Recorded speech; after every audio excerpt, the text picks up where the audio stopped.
So let us look at this Indian Administration, Public Administration Paper 2. And this year, a very good number of questions were asked from center-state relations. And again, mostly the questions are about current events only. Most of the questions are about current events only. So let us start with the first question. Arthashastra of Kautilya means the science of economics of livelihood of the people. Comment. So what are we saying here? This is what we say.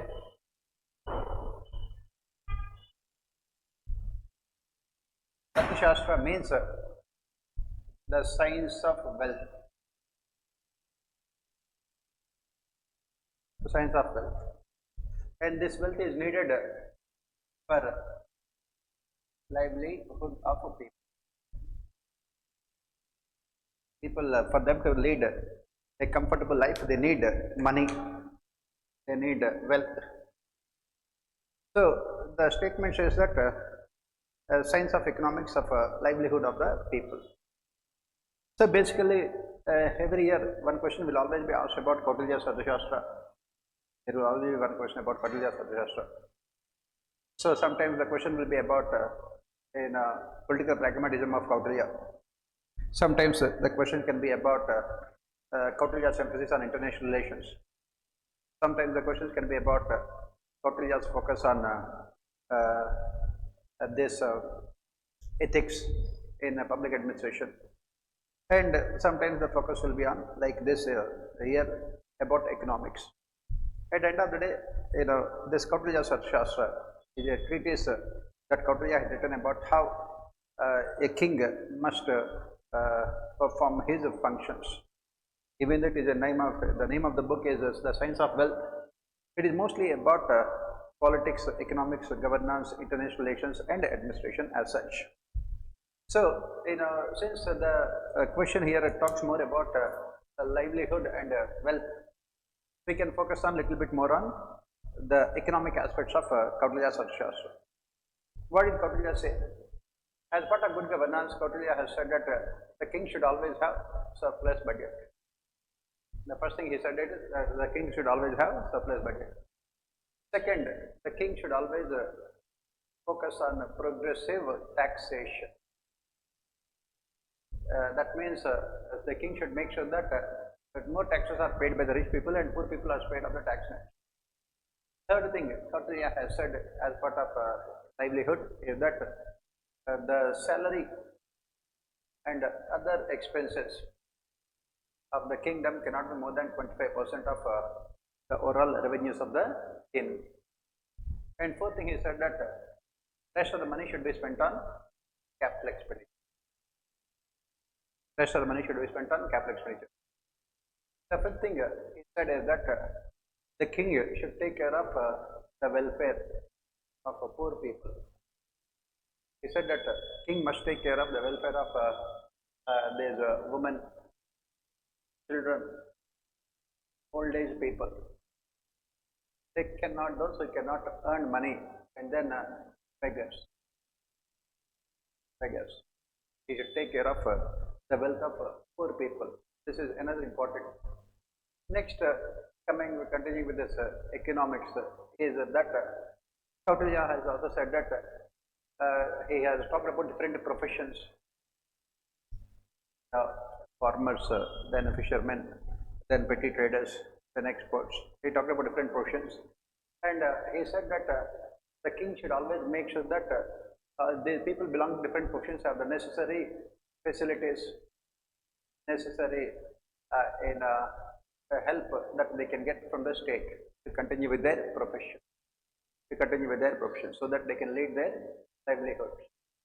Next thing, as part of this Arthashastra, Kautilya has said that the king should focus on the construction of the roads, then boats, and also on houses, to take care of the poorer and weaker sections of society.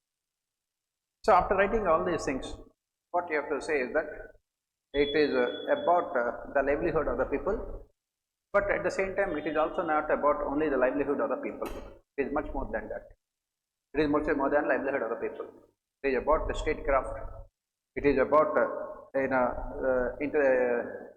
pragmatic politics in international relations. It is about ethics in governance also. So you have to say that Kautilya had spoken about all of them, not only about the science of economics. That should be your conclusion.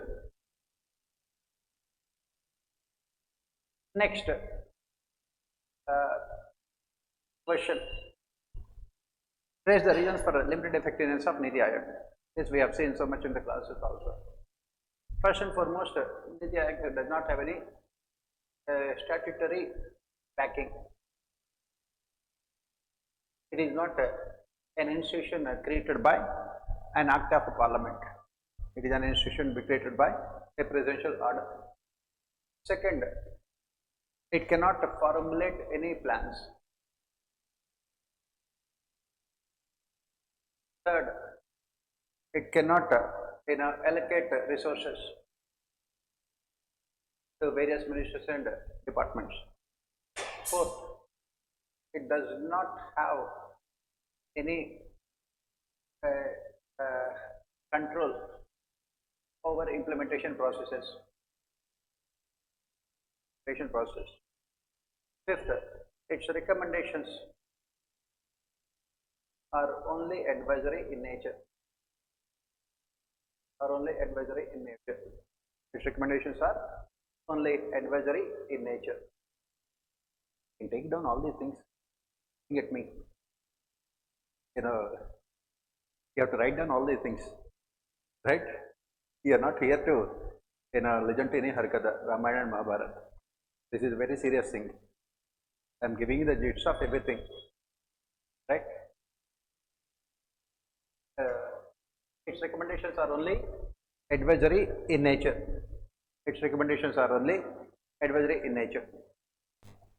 Next, reason why Niti Aayog's role is limited. It does not have any kind of power to decide allocation of resources to the state governments. Does not have any power to decide allocation of resources to the state governments. Previously, Planning Commission could decide all those things. It does not have any power to decide allocation of resources to the state governments. Next, decisions taken in Niti Aayog meetings are also not binding on the state governments.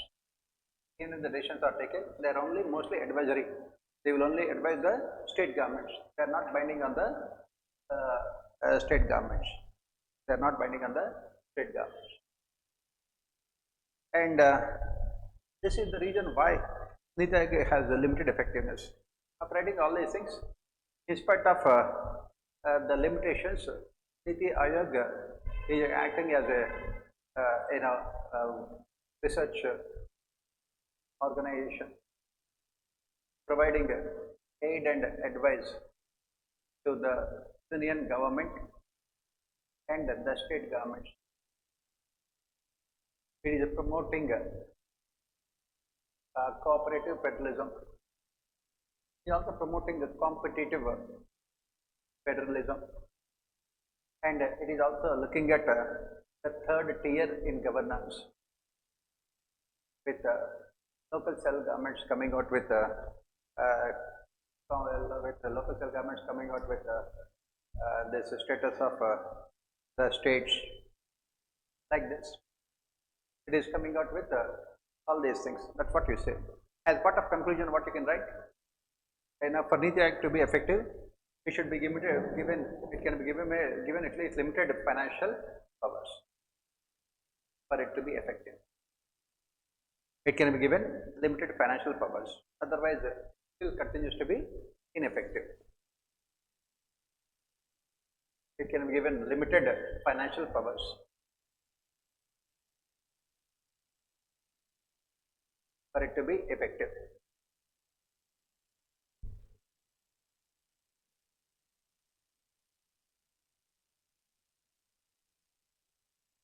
Next,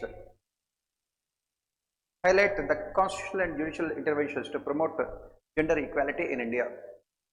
What are the constitutional and judicial provisions? Please remember the same question was asked in your Indian polity 2 years back. UPSE is repeating the question from polity and the Indian administration. So what are constitutional provisions? Article 14, right to equality, there cannot be gender. Article 15, right against discrimination, which includes discrimination on the basis of sex. And then Article 16, again rights in matters of public employment, again there cannot be discrimination on the basis of sex. Then Article 23, what is Article 23? Right against exploitation, and this includes prohibition of Devdasi and other practices in a Devdasi system, which is prevalent mostly in South Indian states. Article, and then Article 23 itself, banning trade in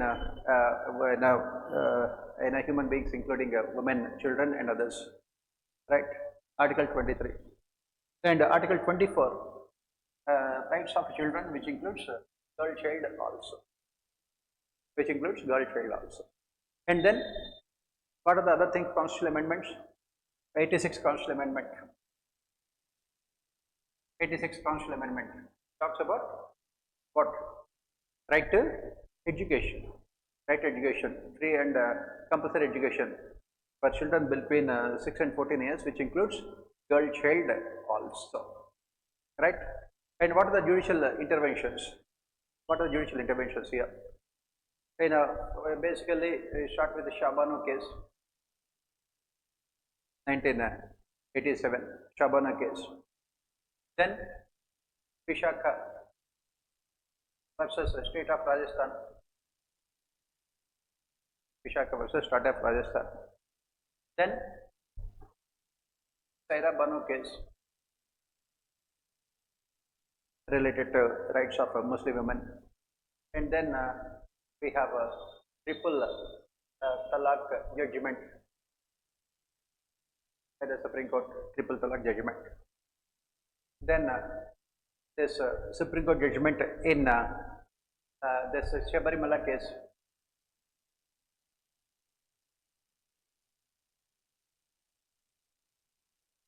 Shabarimala case, Supreme Court judgment in Shabarimala case, wherein women were allowed inside the sanctum sanctorum. Shabarimala case. So you can quote then National Legal Services Authority case, also National Legal Services Authority, that has decriminalized section 377 of IPC, which was there previously. Nalsa case. So you can write about, and then I think if I am not wrong, there is another Supreme Court judgment about equal pay for equal work. I think that is there. I think equal pay for equal work, and that DPSP is also there. You can quote the DPSPs also. If you want, you can quote DPSPs also. Not only fundamental rights, you can quote DPSPs, equal pay for equal work. And there is another DPSP about protection of the women. Protection of women. And the DPSP is about protection of women. So this is basically, if you write all of them, you will be getting marks. But in the examination, it will be difficult for you to. But if you are reading polity, you will remember all of them. Not difficult thing at all. Next, proceeding further. In contemporary times, the district collector should prioritize the teamwork over hierarchical structure. So this office of district collector, was created by the Britishers. And what was the reason why they created the office of district collector?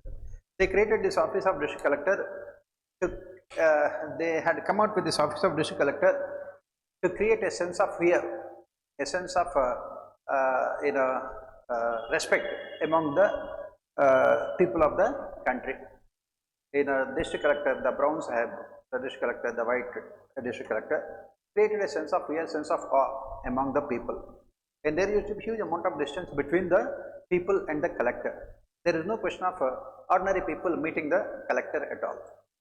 And after independence, we continue with the same colonial administration. After independence, we have continued with the same colonial administration. And what is the outcome? Because of this, district collectors, they were focusing more on only, they were focusing more on hierarchy. They are focusing more on written communication. They are focusing more on colonial structures, colonial values, colonial attitudes. And that is the reason why you can see that, that is the reason why you can see that it's, the office of district collector, in spite of the fact that the district collector has been asked to perform multiple functions, has lost its significance. As we discussed in our classes also, we have seen the paradox here. Previously, district collectors were performing only regulatory functions.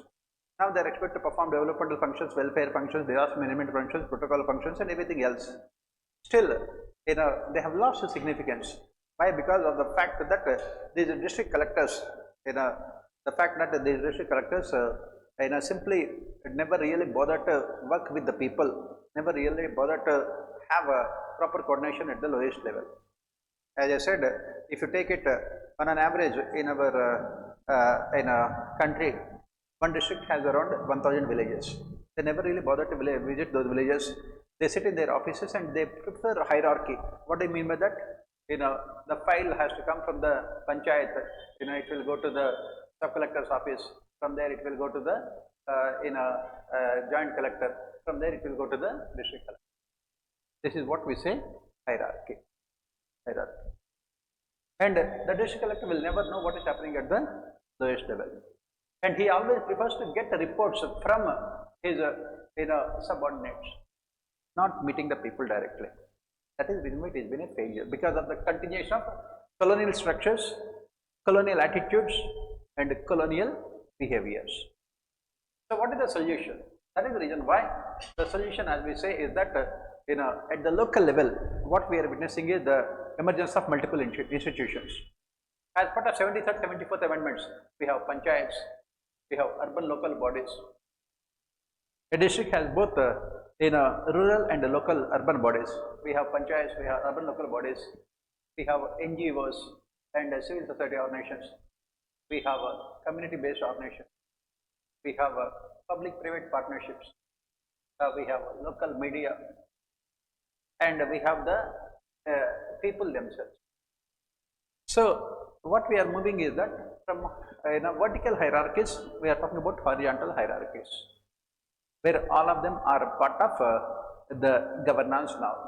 As I said previously, vertical hierarchy, district collector, joint collector, then sub collector, or in between you have CEO or CDO, or then sub collector, then there's the urban local bodies, then rural local bodies. Like this, you have the hierarchy. From vertical hierarchy, now you are talking about horizontal hierarchy. From vertical hierarchy, you are talking about horizontal hierarchy. In vertical hierarchy, you can just go through the hierarchy and you will never be coming in contact with the people at the lowest level. Now, in horizontal hierarchies, you cannot just go by these structures.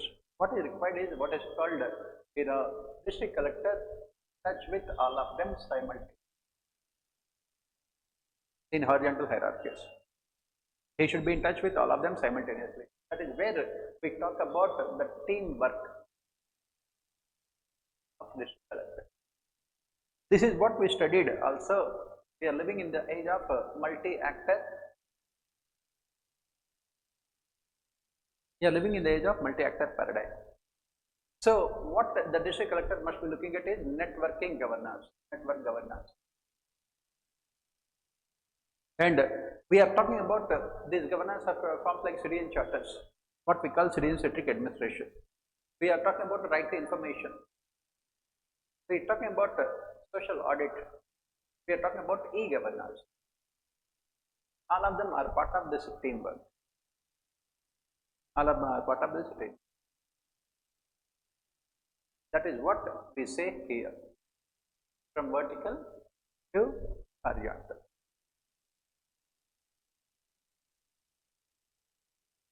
You can write about MP Foley. You can talk about MP Foley. You can say that MP Foley's concept of power in a instead of power over, power with, sharing power with others, sharing power with others.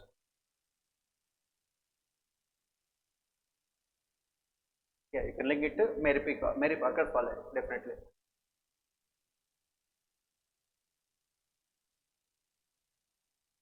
For this kind of questions, if you explain like this flow charts, that will be good. If you explain with the help of flow charts.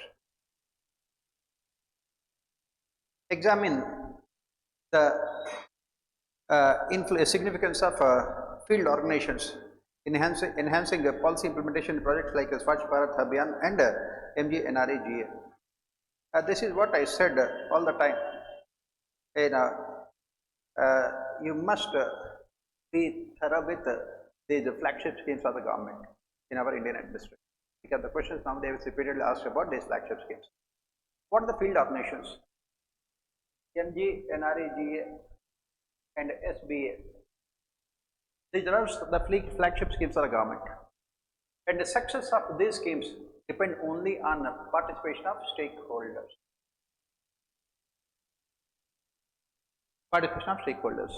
And who has to ensure the participation of stakeholders? These field organizations. Field organizations means basically line agencies. Line agencies which are there at the district level. Line agencies which are there at the district level. So, why these field organizations are important for schemes like MGNREGA and schemes like Swachh Bharat Abhiyan? First one is, these are all centrally sponsored schemes, and you must change the context of the scheme depending on the circumstances. They are needed to change the context of the scheme, adapting the scheme to the different situations, different contexts, adapting the scheme to different situations and different contexts. They are all centrally sponsored schemes which follow what is called one size fits all approach. Very simple here. For example, you are constructing say public toilets. Why most of the time this SBI is a failure?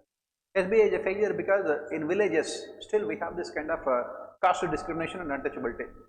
If you are constructing toilets in the areas resided by the upper caste people, lower caste people will not be allowed to construct, make use of those toilets. And if you are constructing toilets in the places which are resided by lower caste people, upper caste people will think that it is below their dignity. The context you have to take into consideration. That's what we say, social, cultural, behavioral factors are the most important ones that decide the implementation of any of the schemes. And most of the schemes are based on the assumption that people are rational, which is completely wrong assumption. People are not rational, we are emotional, we are sentimental, we are wedded to our values, whether they are good or bad. That is where field organizations will have to look into the context. Second thing is that why these field organizations are important. As I said, awareness, they must create awareness among the people. As we keep on saying, any scheme or program can be successful only when there is awareness among the people, and they must create awareness among the people, right? Then they are very important because of last mile delivery. Because take the case of NREGA, this NREGA can be successful only with the help of the local panchayats, local people elected representatives to reduce corruption. That is where field organizations can play a very important role. Why? Because there can be scope for lot of scope for including fake beneficiaries in NREGA, and this is where it becomes very important. Last mile connectivity and this last mile delivery, they are very important. Next reason why we need field organizations is that at the end of the day, as I said, there is a lot of scope for corruption. We need field organizations to ensure accountability. We need field organizations to ensure accountability. And then next reason why we need these field organizations is because these field organizations can come out with their own innovations depending on the circumstances. For example, take the case of utilizing MG and REJ funds. In a particular village, they don't have say this water wells. The MG and REJ funds can be used to dig these water wells, which is what is called a win-win situation. In another village, they want schools for their children. They can construct the schools. In another village, they can use the monies for construction of roads. In another village, the MG and REJ funds can be used for drinking water purposes. Like this, this is where the innovation can take place at the lowest level, and that is the reason why we need these field organizations. And then the next most important reason why we need these field organizations is because you must build a trust and credibility in government. Most of the schemes can be successful only when there is trust and credibility that is being inculcated among the people. Trust and credibility. These field organizations can play a very important role.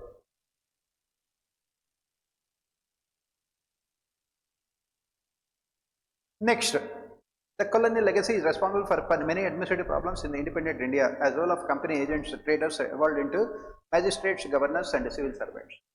I think if you have attended our classes, you will be knowing about all these things. We keep on talking about only one thing: the colonial attitudes. Initially they had to come to India as traders, East India Company. These traders, East India Company had agents as well as traders, company, agents and traders. And slowly East India Company got political power. And these traders and agents had become magistrates, district magistrates, later governors in East India Company, provincial governors, and also civil servants, civil servants and governors, right? So from East India Company times till the British administration after 1857, what is common here? The common thing here is to exploit the country. The common thing here, initially East India Company felt that they can make a lot of money by trading in India. Once they occupied Bengal province, they realized the fact that they could earn huge amounts of money just by taxing the people. That is when they slowly reduced their trading operations and started focusing more on administration. But whatever the methods they have opted in their trading operations have been successfully used in administering the country also, in the form of district magistrates, in the form of these civil servants, and later in the form of governors of the provinces. And what is common here, whether it is East India Company and later as a trading organization, and then later as a political sovereign political power, and then the British government which took over the administration from the East India Company after 1857. What is common here? Common thing here is exploitation. And how to ensure this exploitation? They have created the structures, they have changed the attitudes and values, and they have made sure that this exploitation would continue forever. What are those structures and what are those attitudes and values? That is what we keep on saying all the time. First and foremost, high levels of secrecy. They knew that they can continue with their exploitation only when there is complete secrecy in administration. First one is high levels of secrecy. Second one is absolute monopoly of the state, whether it is East India Company and later the British government, absolute monopoly of the state. The third one is what we call this centralization of power. That is the reason why if you look at the civil services, ICS and IPS, if you look at them, all the powers were in the hands of top civil servants. In the name of hierarchy, all the powers were in the hands of only top level civil servants. Indians at the lower levels did not have any real power, whether it is the East India Company or later in the British government. They were not given any powers, centralization of power. And then next important thing is complete absence of accountability mechanisms. East India Company made sure that they were never made accountable. That is the reason why even now also we are continuing with the same thing. There is no accountability of civil servants. There is no accountability of the district collectors and magistrates. There is no accountability of governors. That right now you can see that this is the problem. There is absolutely no accountability. There is absolutely no accountability. Why we are continuing with the colonial structures? And then next problem is, as we have mentioned, is complete lack of participation of civilians. You know, East India Company never took Indians into East India Company. They never took Indians. Even Anglo-Indians were also not allowed. Forget about Indians. Anglo-Indians means, do you know who are Anglo-Indians? Initially, East India Company has encouraged its traders to marry Indians, because they are coming from London and they are staying in India and doing the trade. They cannot bring their families, because India is a country which is extremely hot and humid, completely different climate, culture, traditions, customs, values, language and everything. So the British women were, found it very difficult to stay here. So that is when the British men of East India Company were allowed to marry Indians. And those who took birth to those British men and Indian women, they were called Anglo-Indians. These Anglo-Indians were also not allowed into key positions in the government. All the positions were reserved only for blue-blood Britishers. And then when Indians were taken into civil services, what did they do? When Indians were taken into civil services, they converted the native Indians into true blue-blood Britishers with the help of what we call this training, with the help of training, by inculcating colonial methods, colonial attitudes, colonial structures and colonial values. That is what the question is. And what is the solution? That is what we studied with second UPSE reports also. Second UPSE has said that 21st century India is still governed by 19th century rules and regulations. And what we need is democratic administration. Till now, we have made changes only at the peripheral level, but we did not bring about changes at the core of administration. Still, there is no accountability of civil servants. There is no accountability of the magistrates. There is no accountability of the governors. That is what we say, and talk about all those reforms we have discussed in our classes. Next, despite the division of subjects, the union government contributes towards the subjects in the state and concurrent list, despite its pros and cons in the light of fiscal federalism. Please remember, the same question was asked this year in your polity also, center-state financial relations. Same question was asked. So we have division of subjects between the union government, state government, and also the concurrent list, union list, state list, and concurrent list. And despite the division of subjects, union government contributes to subjects in the state list and concurrent list. For example, what are the important subjects in the state list? Agriculture, law and order, local self-governments, health, education is in the concurrent list, municipal administration, and drainage, drinking water, minor forest, almost everything is in the state list.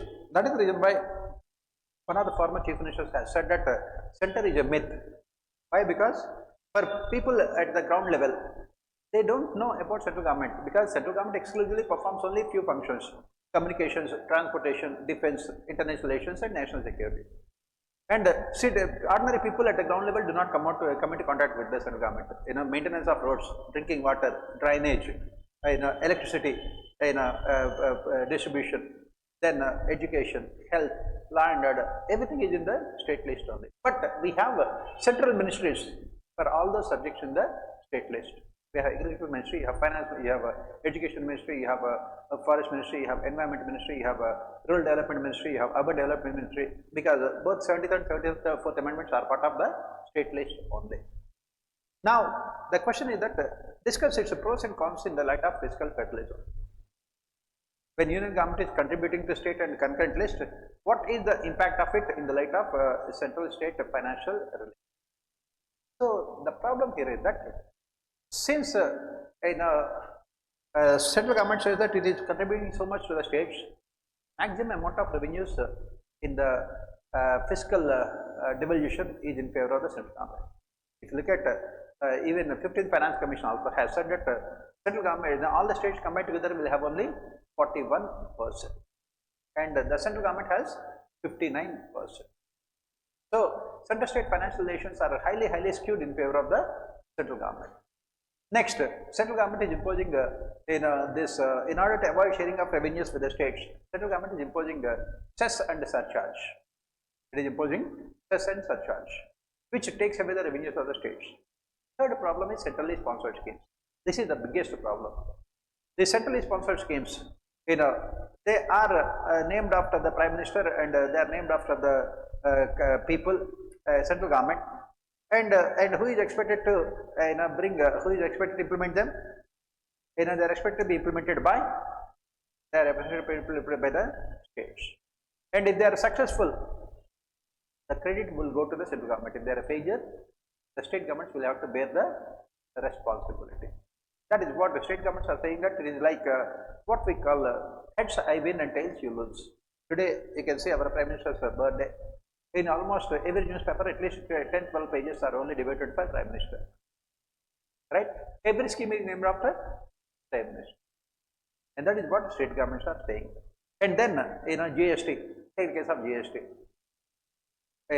GST council mechanism, a major problem in center-state relations, wherein the central government has absolute veto powers over the state governments. Next one is this central government is generating a lot of revenues through sale of this spectrum. It is also generating a lot of revenues through this disinvestment proceeds. Central government is not sharing those proceeds with the state governments. Central government is not sharing those proceeds with the state governments. Next one is about this disaster management. If you look at it, Punjab state government has demanded 50,000 crores and they got 1600 crores. They are saying that, why do you want to give us this money? They take this money also. Why? Because disaster relief is also a major issue. The states which are ruled by the opposition parties have always complained that they have been penalized by the central government. And similarly, debt and borrowing limits. Next problem as we discussed is FRBM. Borrowing limits, FRBM also. So you have to write about all of them. I think in our notes I have given extensive information about center-state financial relations. That should be more than sufficient.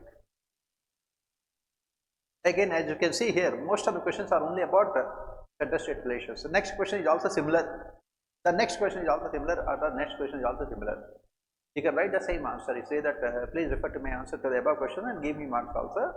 UPSC, and God bless you. The questions are similar. Divergent political interests and fiscal constraints hinder the spirit of cooperative federalism. Half of the question is the previous one only. Fiscal constraints. So, what is the problem with cooperative federalism in India? You have to go a little bit back. From 1967 onwards, for the first time, we have seen the functioning of federal polity in India when opposition parties had come to power. 1967 to 1990, if you remember, this is what we have mentioned, this was the phase of confrontation, wherein strong union government resisting the demand of the central government, state governments to become much more stronger. Right? After 1990s, from 1990s till 2014, we had this phase of cooperative federalism. Why? Because the central governments had become much weaker. We had seen the emergence of coalition governments. And because of this, the central government depended on the support provided by the regional political parties for its survival, resulting in cooperative federalism. After 2014, again, when we see a single political party coming to power, that again we have seen this problems in the cooperative federalism. There are so many problems. Divergent political interests. State governments are ruled by the opposition party, central government is ruled by one other political party. On the other hand, central government openly says that people should elect only them to the power because that will only ensure the development of that particular state, with this double engine sarkar slogan. You can write those things, no problem. Double engine sarkar. At the local level, they are talking about a triple engine also, local self-government also. Right? So basically, an impression being created is that central government might discriminate in favor of the states which are ruled by the same political party, which has been there for the last 75 years of independence also. This is creating problems in cooperative federalism. As we said, what are the major problems in cooperative federalism in India now? First one, the role of the office of governor. Again, the same question was asked later also, administrative relations. There I will be repeating the same answer. One more question also, the same thing. So I will be providing the answer to the next question also. Role of governor, then office of governor, then discretionary powers of governor, discretionary powers of governor, third, imposition of Article 356, and fourth, All India services, All India services. Fifth, the tendency of the central government to pass legislations for subjects in the state list. Tendency of the central government to pass legislations for subjects in the state list. Then sixth, the tendency of the central government to shift items from the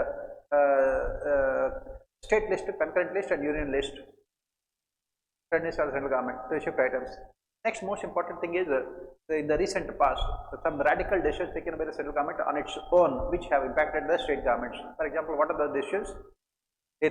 This demonetization, unilateral decision which had impacted the state severely. Second decision is imposition of a complete lockdown under the Disaster Management Act and the Epidemics Act also.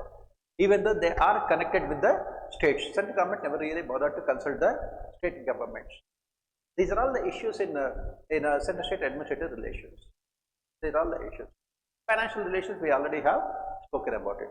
And then, and as I said, centrally sponsored schemes, role of finance commission, being ineffective, and discretionary grants of the central government, disaster relief funds, vertical and horizontal devolution of tax revenues, cess and surcharge imposed by the central government, and disinvestment proceeds, sale of auctioning of resources, and then FRBM limits. These are all the issues, right? You can write all of them. As I said, pardon?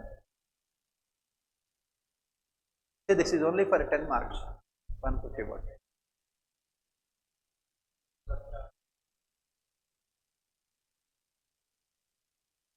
You can, if you, but again, 10 marker, you don't get, 150 words only you have to write. I have given you information for general essay, 250 marks, right? While the Constitution offers a strong framework for decentralized and accountable governance, the real test lies in how institutions, civil society and citizens uphold constitutional values in practice. This is what we say. If you remember, this is what we keep on saying all the time in our class. You might have the best of the constitutions in the world, but at the end of the day, the functioning of the constitution is determined by the institutions. And I said that this is what I said all the time. Unfortunately, we have not been able to create institutions that can withstand strong political personalities. Whenever the country witnessed what you call a strong and powerful personality as the Prime Minister with absolute majority on the floor of the House, invariably the institutions have been demoralized and destroyed. We can give the example. In 1975, the then Prime Minister imposed emergency. The then Prime Minister imposed emergency, and which ultimately resulted in what we call a destruction of the institutions. And again, the same thing happened whenever the country has witnessed what is called this strong and powerful prime ministers. I gave you the example. You can write those things also. For example, politicization of judiciary and politicization of civil services, then failure of the parliament to perform its functions. You can mention all of them. Media being completely politicized, right? That is the reason why how these institutions, civil society and citizens uphold constitutional values. And what can be done? What can be done? You need a free and independent, impartial media. Second, you need a parliament which is willing to fix accountability on the part of the state. Third, you need people who are willing to vote on the basis of cognitions. Political culture should be dominated by cognitions. And fourth, you need independent election commission, constitutional bodies. You need an independent CAG. And more importantly, you need an independent and impartial judiciary. That is what we say here. I think if you look at this question paper, it looks like it is just a complete continuation of our class notes. And this is what we used to say all the time, right? Liberalization of Indian economy has forced the public sector enterprises to enhance their efficiency, but the effects of these reforms have been a topic of debate. Effects of these reforms have been a topic of debate. So, definitely this LPG has a positive influence on the functioning of our public sector enterprises. In 1991, we had, before we liberalized our economy, we have opted for reforms in the public sector enterprise. We had 242 central public sector enterprises with an annual investment of around 1,25,000 crores, and out of which 121 were earning profits and remaining 120 were incurring losses, and the net profits were only 5,000 crores. From that situation to 2025, wherein the net profits of public sector enterprises have gone up to 1,38,000 crores, wherein the total investment has gone up to more than 3,80,000 crores also. Obviously, there has been a strong improvement. There has been a significant improvement. They are contributing to your infrastructure in all the core infrastructure, basic core industries, cement, not cement, petrol, electricity, then there's communications, you name it. You find these public sector enterprises, steel, iron and steel industries, they are doing a really excellent job. But at the same time, there are so many criticisms. What are those criticisms against public sector enterprises, especially LPG? As part of privatization, government is privatizing the core public sector enterprises also. Now, especially I can see electricity distribution. Electricity is mostly power is given to mostly the private sector. Same is the case with petrol and oil, and the same is the case with iron and steel. So what is happening here? They are the core of your Indian economy. If you are privatizing, then who will stabilize the prices? These public sector enterprises are expected to perform many functions, including welfare functions. One of the important functions is to ensure price stability. And what is happening is that in the name of public-private partnership and privatization, the government is blindly opting for privatization everywhere else. And is this privatization being done in a fair manner? No. In the name of privatization, it is only resulting in private sector monopoly. And already we are looking into the consequences also. Once these private sector enterprises are gaining monopoly, they are increasing the prices. And public sector enterprises being there, it would have resulted in better competitiveness. And that is what is the most dangerous thing that is right now happening. Both deliberately and consciously, the government is trying to reduce the role of public sector enterprises, and which it should never have done, at least in the core industries. The core industries. In the service sector, you can, but core industries, iron and steel, petrol, electricity, coal, this is where it is being completely privatized, in spite of the fact that most of these public sector enterprises are earning very good profits, handsome profits. Take the case of ports. All the ports are being given to private sector. Airports, again given to private sector. Electricity, solar energy, completely the private sector now. And then coal, again private sector. And then iron and steel, again private sector. This is where the problem is there. It's a very dangerous thing, because once private sector gains a monopoly, they can literally play with the lives of the people. The government will have no control over them. Already our regulatory authorities have been totally ineffective. Next thing is that public sector enterprises provide employment to people, which is not the case. You have tried these things. Take the case of railways. Railways annual turnover is around 2,75,000 crores. They provide employment to almost 15 lakh people. Other industries annual turnover is only is around 10 lakh crores, 10 lakh, 11 lakh crores. They provide employment only to 48,000 people. Private sector, there is only jobless. They are jobless. And then another problem is that public sector enterprises perform these welfare functions. They are providing these essential goods to the people at lower levels at free of cost. Will the private sector do the same thing? Will Adani provide free electricity to the people? That is where the problem is. That is where the problem is. And then another problem is that with this privatization process is that right now reverse discrimination is taking place. Previously, the government used to give a lot of importance to public sector enterprises and control the private sector. Now the government is giving more importance to private sector and discriminating negatively against public sector enterprises. Government is discriminating negatively against public sector enterprises. Take the case of BSNL. The BSNL. At one point of time, the government wanted to privatize the entire thing also. Wanted to private the entire thing. There is so much of portion, that is the reason why. Otherwise, right now, it is a complete domination by the, in the telecom sector. Complete domination. What did Reliance do? They have indulged in predatory pricing, providing everything free of cost. Once people get used to them, then they suddenly increase the prices. And the private sector and the public sector enterprise is there, they would have ensured price stability. And then in a public sector enterprise also are concerned about environmental consequences in a sustainable development, which private sector is not at all concerned about. If you reduce the importance of public sector enterprise, this is what going to happen. That is what you have to write all these things.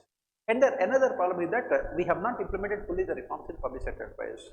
We are still continuing with loss-making public sector enterprise, which have become a drain on exchequer. Ideally, we should have closed down those loss-making public sector enterprises. So you have to write those things with the necessary facts. Next, center-state administrative relations are a matter of debate as constitutional provisions created a strong center. Just now I have mentioned constitutional provisions. Take the case of governor, the discretionary powers of governor, and then imposition of Article 356 and Article 257, wherein the central government can send directives. Then all India services, the recruitment is done by the central government, but they will be working in the states, but their service conditions are determined by the central government. And then this one, union list, state list and concurrent list, this 8th schedule of our constitution, which again gives too much of primacy to the central government. I think I have mentioned all of them. You can go through that. I don't know why UPSE is asking the same question for so many marks. As if every year UPSE takes up one issue and they will fight for that issue in the mains. In this year, it is about center-state relations, right? Next, experience of various states suggested that reorganization of district was prompted more by politico-populist convenience rather than ease of administration. Remember, I have discussed these things in our district administration also in the last batch, right? What is this? You can see that some of the states are opting for reorganization. Rajasthan has 50 districts, and then in Andhra Pradesh and Telangana, the United State of Andhra Pradesh had 22 districts. When after the division took place, Telangana has moved from 9 districts to 33 districts now. From 9 districts, 33 districts. Andhra Pradesh, from 13 districts, now it has 26 districts. So previously they had 22 districts, now 33 plus 26, 59 districts from 22 districts. That means 3 times more. Same is the case with Rajasthan. And same is the case with in Assam also, they have opted for creation of more districts. Now, what the basic issue here is that when the state governments are opting for creation of more districts in states like Assam, Rajasthan, Andhra Pradesh or Telangana, they are doing it more for socio-political reasons, populistic political reasons than for ease of administration.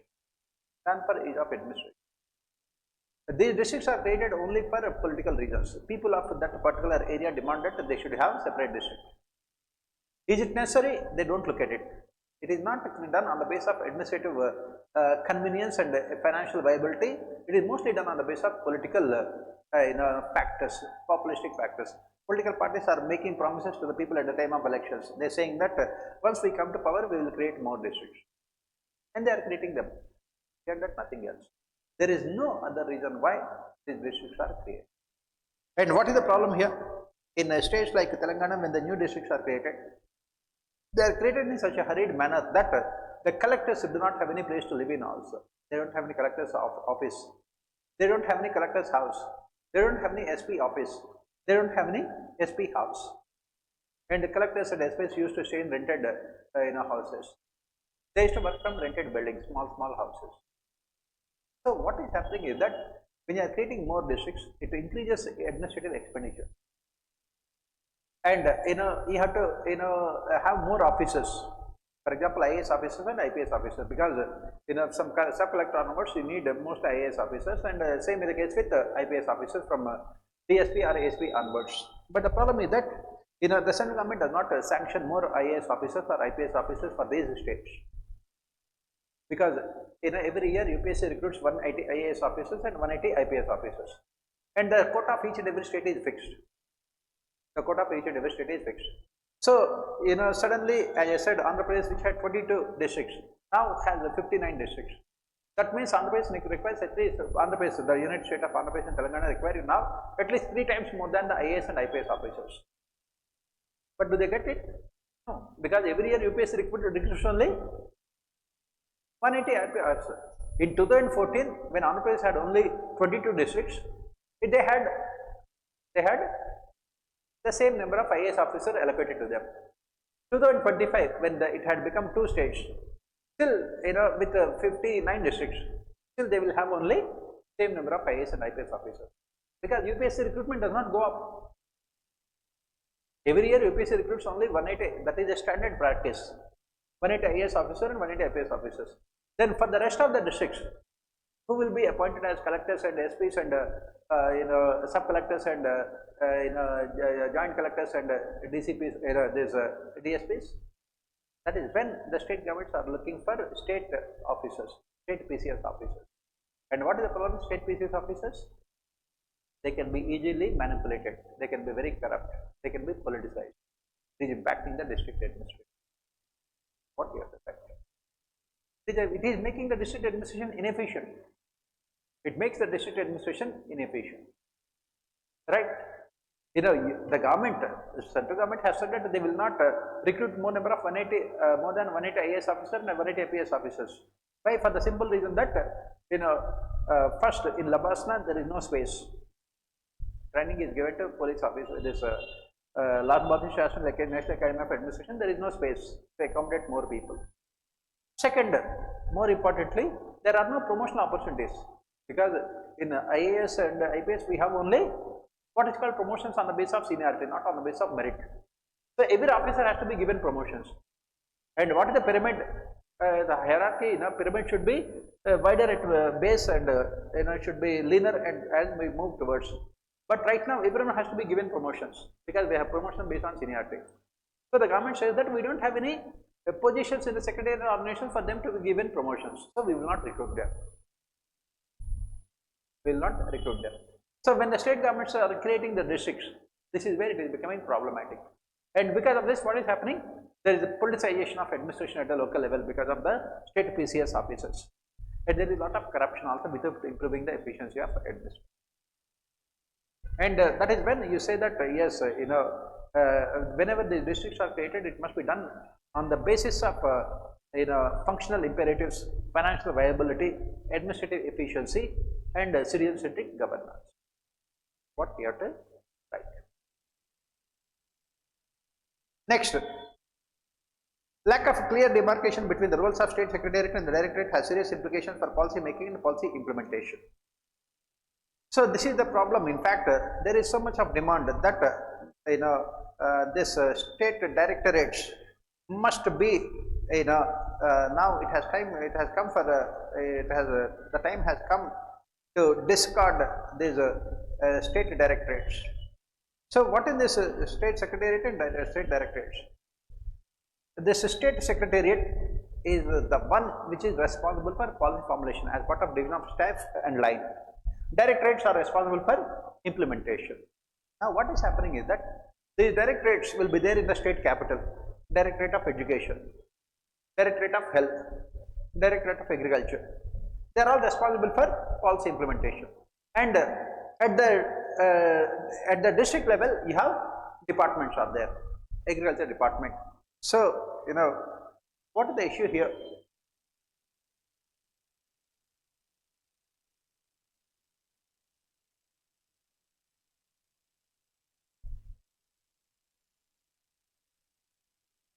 If you look at the issues here, we have the state government is there.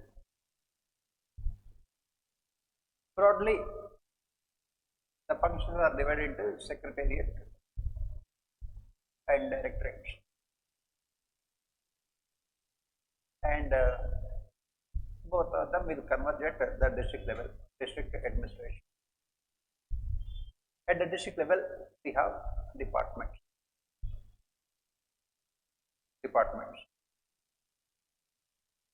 So the state chief minister and council of ministers, they get the necessary administrative assistance from secretariats. At the state secretariat, you have the principal secretaries in state level for each and every minister. So at the state level, you have the state secretariat, and then at the state level, you also have directorates.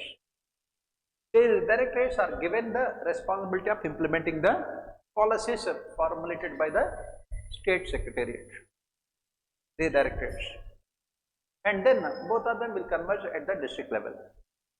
At the district level, it is the district administration, district collector will be implementing the policies formulated by the state secretariat under the direction of directorates. State secretariat will formulate the policies, and those policies must be implemented under the direction of the state directorates.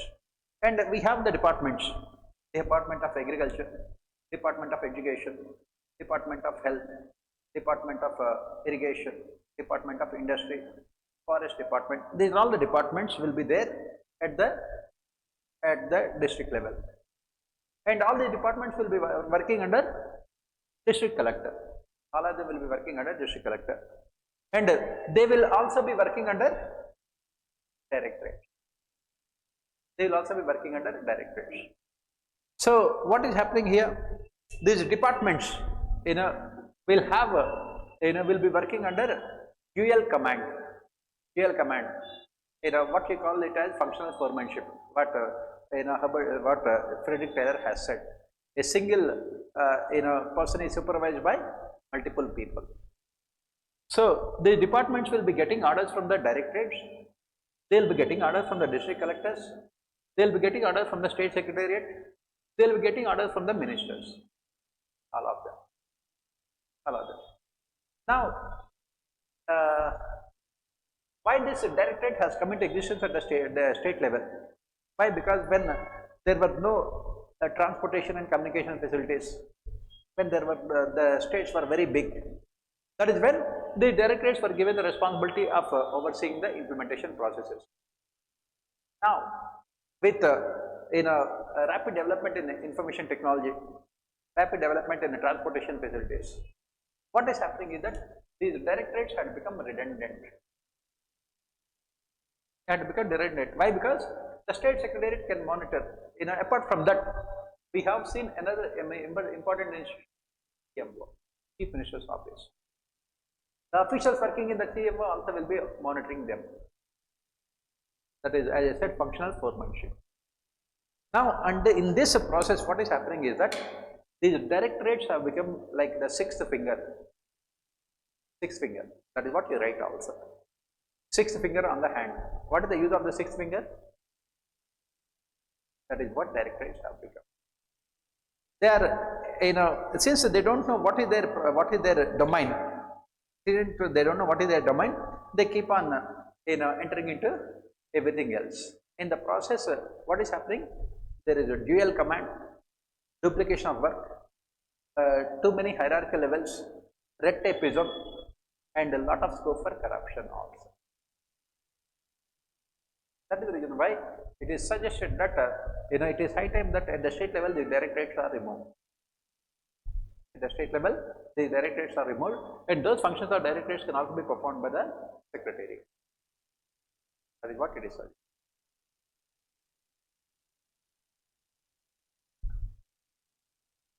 Next,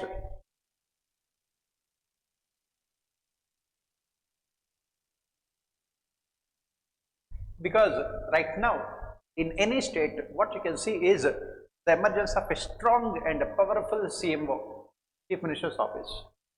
Even the state secretariat has become completely irrelevant because all the decisions at the state level are taken by the Chief Minister. The cabinet ministers do not have any real powers.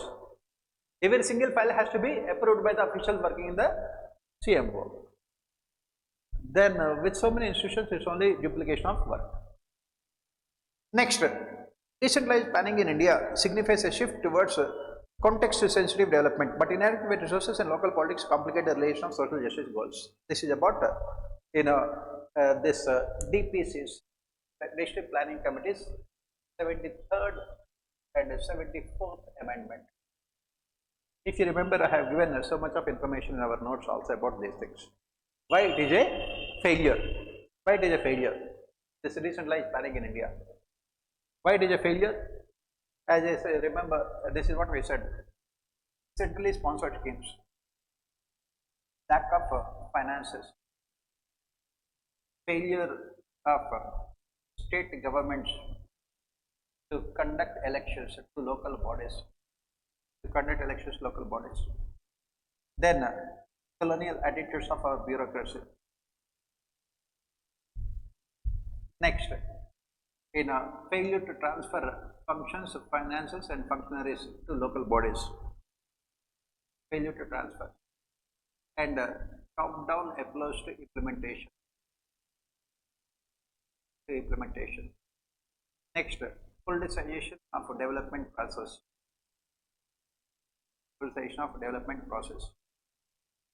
Next, lack of awareness among local self-governments about their powers and functions. Lack of awareness among local self-governments about their functions and powers. Next, these local self-governments have become only 9 agencies responsible for implementation. 9 agencies responsible for implementation of the schemes of central and state governments. Responsible for implementation of the schemes of the. Next one is emergence of a strong CMO at the state level. This office, wherein everything is directly controlled and monitored by the chief minister.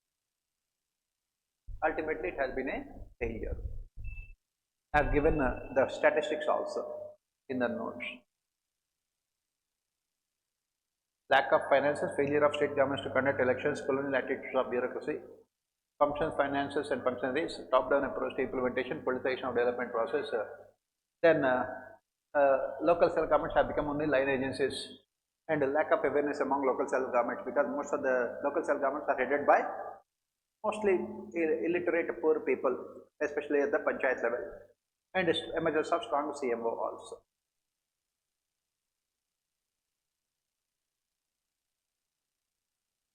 Exactly.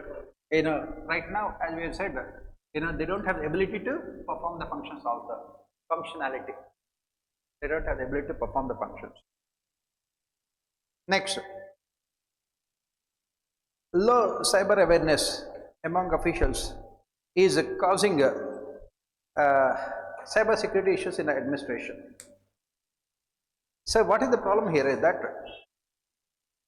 those who are working within the government, they have very little awareness about in IT technologies, information technologies.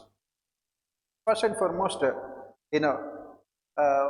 is the low cyber awareness? What are the issues here? First and foremost, weak digital hygiene. What does it mean?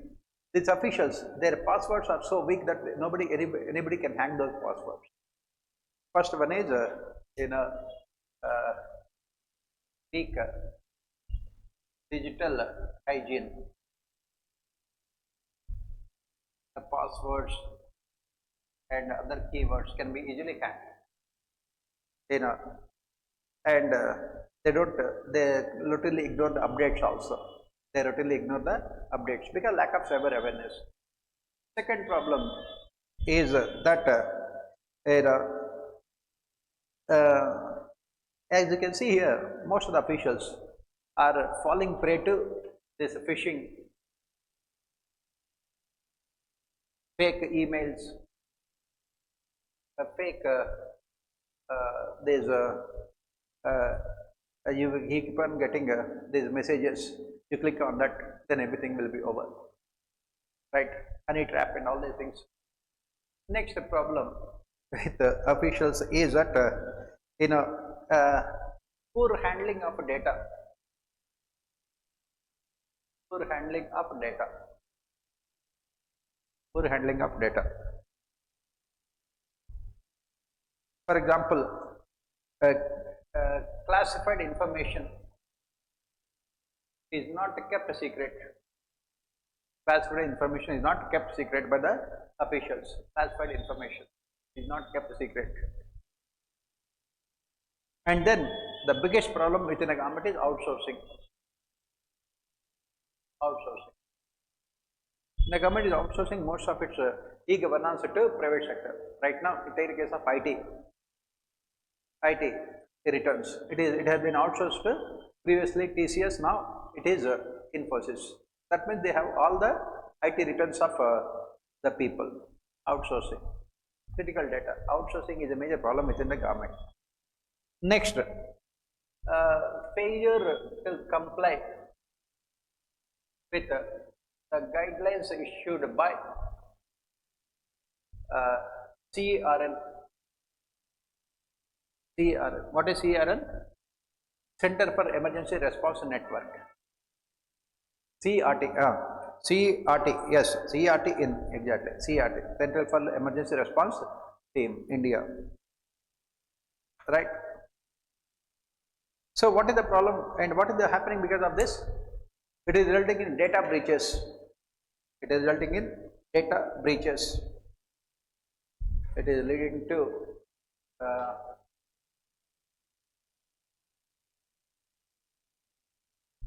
data breaches. It is relating to hacking.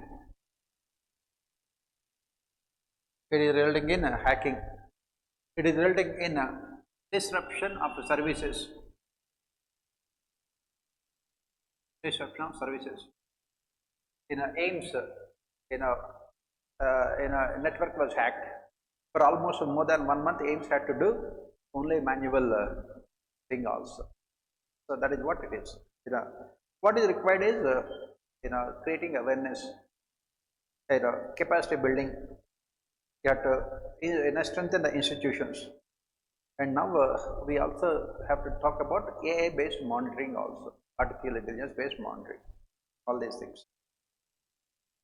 Next, Gilliton hastens the budgetary process to meet the time limit, evaluate the procedure. What is the procedure for Gilliton? What is the procedure for Gilliton? If you remember passing a budget, we have discussed so many things. First, introduction of a budget. Second, general discussion. Third, voting on demand for grants. And where does it come here? Gilliton comes in the third stage. Voting on demand for grants. So, after the meeting of this parliamentary committees, Parliament again would meet after around 40-45 days after the presentation of the budget, and the speaker would allocate around 10 days for the Parliament to discuss budgetary proposals, both Lok Sabha and Kendra Sabha, and members can cut motions only in Lok Sabha. So, in those 10 days, 57 ministries and 93 departments, their demand for grants have to be discussed. Is it possible for the Parliament to discuss 57 ministries and 93 departments? So, maximum they will be discussing around 10 ministries if at all, if the Parliament functions. If at all it functions. Then what happens with the remaining 47 ministries? At the end of the last day on voting for demand for grants, the speaker would put to vote the demand for grants of all these 47 ministries in Lok Sabha without any discussion or debate. That is what is called Gilliton. Gilliton. That means speaker would ask the Lok Sabha to give its approval to demand for grants of all the ministries and departments, whether they are being discussed on the floor of the house or not. That is what is called Gilliton. This is the procedure for Gilliton. And this Gilliton, as the question itself, hastens the budgetary process to meet the time limit. Why? Because the budget has to be passed before 31st of March. If the budget is not passed before 31st of March, what happens? The government of the day has to resign to meet that deadline. And after this voting on demand for grants, then the next step will be voting on appropriation bill, and final step will be voting on financial bill. And then after writing this, he said that the guillotine should be removed from parliamentary practices because it reduces the effectiveness of parliamentary accountability and parliamentary control over finances of the executive. And every single rupee must be discussed and debated before it is voted on the floor of the house. That is what you have to write. Next, new localism plays a crucial role in empowering local actors. So, you start your answer with why new localism has come into existence. Why new localism has come into existence? Because of the problems with old localism. Problems with old localism. What is the problem with old localism? It has only resulted in a politicization of development process. It has only resulted in high levels of corruption. It has only resulted in nexus between politicians, bureaucracy and contractors at the local level. It has not resulted in participation of people at the grassroots level in development process, and it has not resulted in accountability of administrators towards the people at the local level. It has not resulted in accountability of administrators towards the people at the local level. To overcome these problems, we have new localism. To overcome these problems, we have new localism. And what do we say about this new localism? What do we say about this new localism? As part of new localism, the focus is on depoliticization of development. The focus is on de-bureaucratization of development. The focus is on eliminating corruption. The focus is on ensuring participation of stakeholders in the development process. The focus is on ensuring transparency in development process. The focus is on ensuring responsive mechanisms for provision of services. That is the reason why, as part of new localism, we say that these gram panchayats, community-based organizations, civil society organizations, NGOs, self-help groups, private sector, then civilians, beneficiaries, then local media, all of them can be part of development process. Everyone will be part of development process.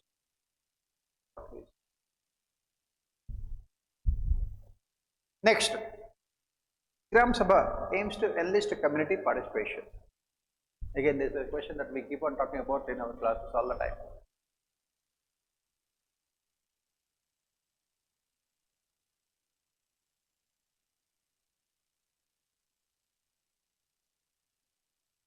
Gram Sabha aims to enlist community participation. So, what we are saying here, why Gram Sabha?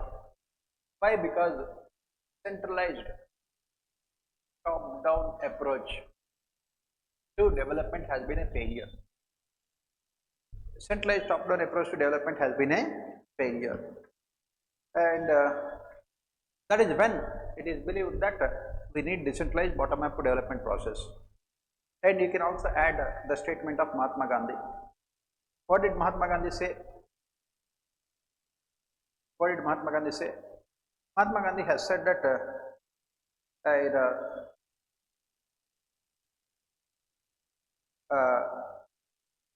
Mahatma Gandhi has said that real freedom does not mean getting independence from the Britishers.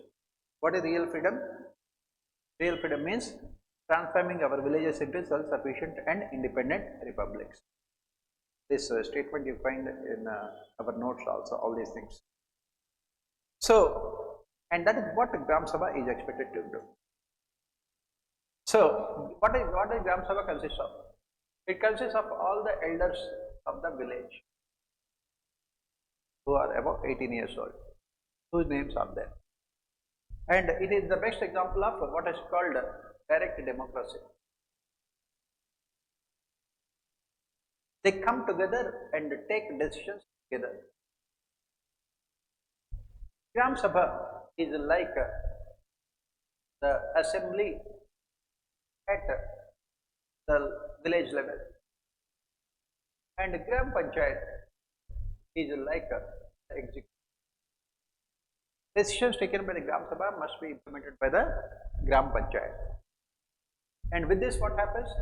There is transparency, there is participation, there is accountability, there is consensus, there is responsiveness on the part of the state, on the part of the Gram Panchayat to Gram Sabha. You can write all these things, and after that, you talk about the problems in ensuring community participation. First, the size of Gram Sabha. Second, participation of women. Third, the number of times Gram Sabha meets in a year. Fourth, Gram Panchayat taking all the decisions without involving Gram Sabha. All those things I think I have given you in our notes. That should be more than sufficient for you. Next, identify the implementation challenges and issues in the government e-marketplace. Right now we can see that the government is promoting aggressively e-marketplace. What is the objective of this e-marketplace? The objective of e-marketplace is to remove middlemen and ensure that the producers can meet final consumers and get a better price for their products also. The government is doing mostly, most of its procurement done by the government is through e-marketplace to remove scope for any kind of systematic corruption, to remove middlemen, to remove, to benefit the consumers. But what are the problems with e-marketplace? Basically, all the things, this e-marketplace was launched in 2016. What are the problems? First and foremost, infrastructure. In villages, the producers do not have access to digital infrastructure. How many people have access to digital infrastructure in villages? The problem is that the government launches all these schemes, which is good, but without looking at the conditions at the ground level. None of these schemes can be wonderful. They can be implemented excellently, provided you are creating the infrastructure. The last mile connectivity, that is what is missing. How many villages, go to any village in Bihar and ask them about e-marketing? They know. That is where the problem. At the end of the day, who is getting benefit out of this e-marketing? Again, middlemen only. They will be procuring the commodities from the people at the ground level at very low prices, and they will be using the e-marketing facilities to sell it to the government at very high prices. The government thinks that it is benefiting the producers, not the producers. It is only benefiting the, unless and until you improve the infrastructure. And first, the second one is awareness. People don't have, as I said, go to any village and ask a villager about e-marketing. Lack of awareness. Third one is technical issues, because these websites, they cannot have that kind of capacity also. Yesterday you have seen this income tax department had to extend the income tax deadline by one more day. Why? Because the website could not, right? This is only about thing, e-marketing, millions and millions of people will be there. The government has not improved the capacity of these websites, technical gaps. Next one is MSMEs, because this e-marketing involves so much of what is called paperwork, so much of documentation. These MSMEs do not have that kind of technical skills to upload the documents and also benefit out of it. Next one is that in e-marketing, the biggest issue here is quality of the products. Quality of the products. quality of the products. For example, nowadays, initially, people also had a lot of apprehensions about ordering online. After some point of time, they got the assurance that from online also they can get quality products. Now, online ordering of the products has become quite the norm in urban areas. But through e-marketing, what is the guarantee that MSMEs will be giving you the best quality products? This is another problem. Next problem is that payment delays. These marketing platforms do not pay the money on a regular basis. On the other hand, if I am a small farmer, I will go to Navani lender and he will give me the money immediately. And if the e-marketing platform says that I will get a payment after 1 month or 2 months, what will I do? Payment delays also. Next problem is attitudes, behaviors. People are used to one particular type of activity for hundreds of years. Suddenly they are asked to change. Attitudinal problems. Next problem is problems related to legal and regulatory framework. In this e-marketing, there is still a problem related to legal framework. The government has not come out with proper legislations also. Next, proceeding further, CP grams, centralized processing, public grievance register and monitoring systems does not effectively address the local issues. Give your opinion. What is the CP grams? Narendra Modi government has come out with the CP grams. In fact, it was launched a long time back in 2007 itself, wherein you have the 57 ministries and 19 departments in the government of India.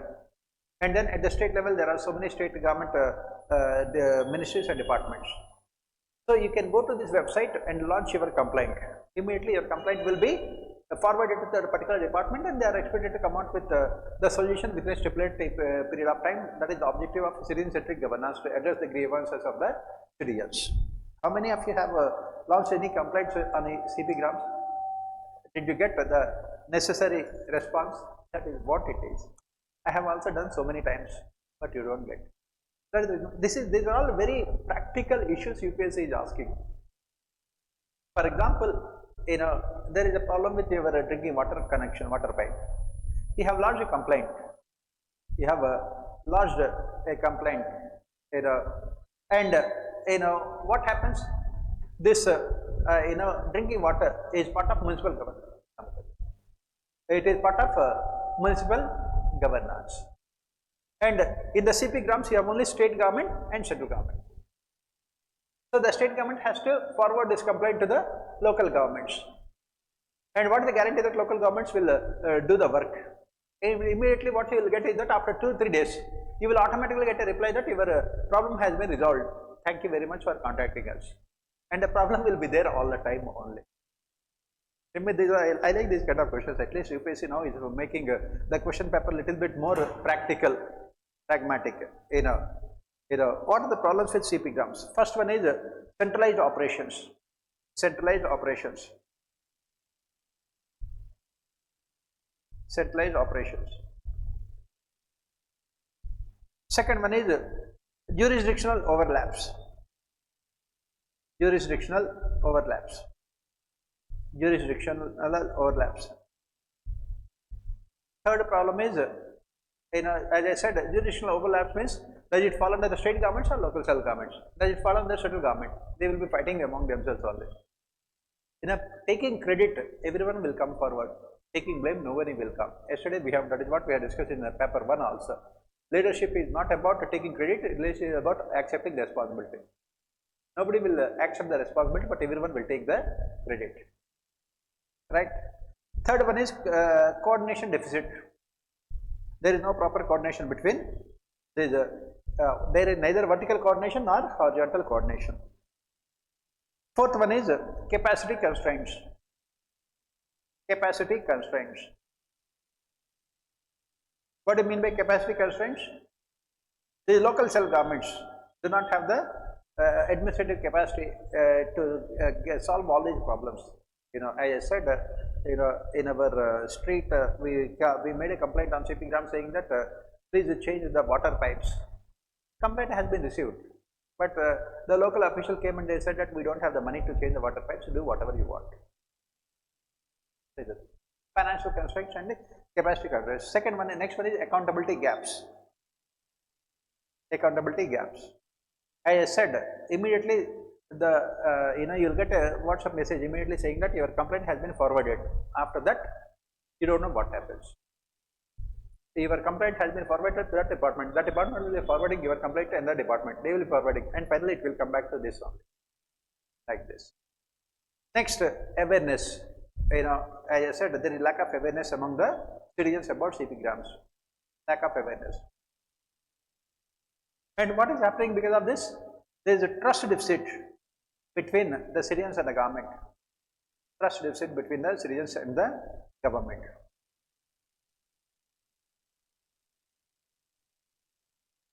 Right? So that is the reason why there is huge amount of pendency of grievances and people losing trust in this mechanism. The problem is that the term itself is a misnomer. What is CP grams? What is exactly CP grams? Centralized public grievance redressal and monitoring systems. For example, a person in a small village in Kerala has a problem. Whom should he approach? His government. Why should he make a complaint in Delhi with the CP grams? In Kerala, in a particular panchayat, people are not receiving drinking water. If he makes a complaint to CP grams, it looks ridiculous. What it should ideally should have been is decentralized public grievance systems, not centralized. Decentralized. At each and every level, there must be transparency, accountability, responsiveness. At the panchayat level, why should I file a complaint with CP grams for my drinking water? It looks ridiculous, and that is the reason why it has lost its credibility also. Nobody nowadays really bother about it, because you will get the standard replies. If your complaint has been forwarded, next that after 4 days your complaint has been resolved, thank you very much, and you don't know how it is resolved, where it is resolved also, and there is no accountability. Who has resolved it? There is no accountability. As I said, accountability gaps, right? And the basic problem is that there is an absence of manpower at the local level. What is the problem with Indian administration? The problem with Indian administration is that, as I said, we have a reverse pyramid. Few number of people are working at the top, very less number of people working at the bottom. Do you think Aadhaar initiative has promoted inclusive governance and administrative credibility? Throw light. Basically, these questions were basically asked to praise the government. May God be praised, may Lord be praised. 75th year of our Prime Minister, so the UPSE is asking these questions to praise the government. Yes, you say that you have to say that yes, Aadhaar has drastically improved governance, and it has improved, it has promoted inclusive governance, it has improved administrative credibility and all those things. How? First, Aadhaar has provided unique identity to every citizen. It has provided unique identity to every citizen. Second, Aadhaar has also enabled DBTs, direct benefit transfers. Third, Aadhaar has also resulted in financial inclusion through JAM Trinity, Jandan Aadhaar Mobile. Fourth, Aadhaar has also enabled digital governance.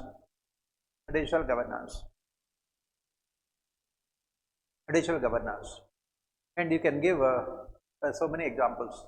Economic survey has given all these examples. In fact, this is directly picked up from economic survey only. This question is directly picked up from economic survey. As I keep on saying, economic survey is the most important document that you have to read. In fact, I have covered all these things in governance classes also, all of them.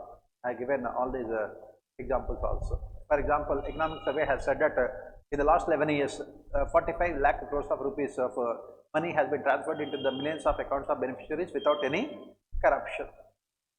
And then it also has said that by linking Aadhaar with the mobile, Aadhaar with ration cards, the government has removed more than 1 crore fake ration cards, and the government has saved more than 3,50,000 crores through food subsidies. And then he can give all other examples also. Economic survey had given all these things. After writing those things, you have to talk about the problems and the challenges with Aadhaar. First one is exclusion risks, because the problem with Aadhaar is that this fingerprints identification, these laborers, daily wage laborers, their fingerprints keep on changing, which is resulting in so many problems. Next problem is technology is not perfect. It can never be perfect also. And this imperfection in technology is resulting in exclusion of beneficiaries also. Next, next one is that it can result in even with Aadhaar and everything else also. Still, even now also, only 80% of the people have access to formal bank accounts in our country, and 20%, the bottom 20% still do not have access to banks. Then they will be left out of the benefits also. So you have to write about all those problems also. Next, smart policing and community policing programs have been initiated to address socio-technological challenges in law and order. This is what we say. Right now, in 21st century, law and order problems cannot be solved with the 20th century institutions, laws, rules and regulations and habits. So the governments have realized that it is not possible to tackle these law and order problems without the use of technology. Second one, without the help of the citizens. That is the reason why you can see that in almost all the states they have launched this smart policing. Smart policing means what? Smart policing means, first one, S means sensitive, M means modern, A means accountable, R means responsive, and T means tech savvy policing. This smart policing was announced by Prime Minister in 2014. It was announced by the Prime Minister in 2014.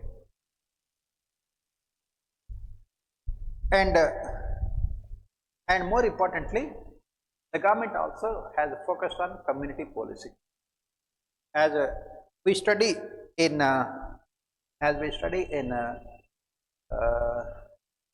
second RC reports, what did they say? Every citizen is a police without a uniform. That is the essence of community policing. As we study disaster management, we say that disaster management can be successful only when it is proactive in nature to prevent the disasters, and that is where community policing can be really helpful, because the intelligence agencies, their reach is very limited and they cannot have in-depth penetration at the lowest level.